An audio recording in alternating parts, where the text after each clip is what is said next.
சிவகாசி சட்டமன்ற தொகுதி அதிமுக வேட்பாளரும் முன்னாள் அமைச்சருமான KT ராஜேந்திர பாலாஜியை ஆதரித்து அக்கட்சியின் கொள்கை பரப்பு செயலாளர் நடிகை விந்தியா பிரச்சாரம் மேற்கொண்டார்.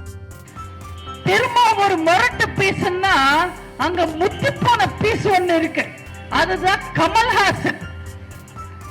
அவர் எதுக்காக அரசியல்ல இருக்காருன்னே தெரியல. போன தேர்தல்ல டார்ச் லைட்ட வீசி டிவி எல்லாம் உடைச்சு கட்சி ஆரம்பிச்சார். இன்னைக்கு யாரை எதிர்த்து கட்சி ஆரம்பிச்சாரோ அதே திமுக கிட்ட வந்து சரண்டர் ஆயிட்டார். கமலுக்கு சீட் இல்ல, ஆனா கருணாஸ்க்கு சீட் இருக்கு. சப்பானிக்கு சீட் இல்ல, ஆனா லொடுக்கு பாண்டிக்கு சீட் இருக்கு. அடுத்தது அங்க இருக்கிறது மதிமுக. மதிமுகனாலே மானங்கெட்ட திமுக. வாரிசு அரசியல் கூடாது, கருணாநிதி மகன் ஸ்டாலின் அரசியலுக்கு வர்றதை எதிர்த்து கட்சி ஆரம்பிச்சவர் அண்ணன் வைகோ.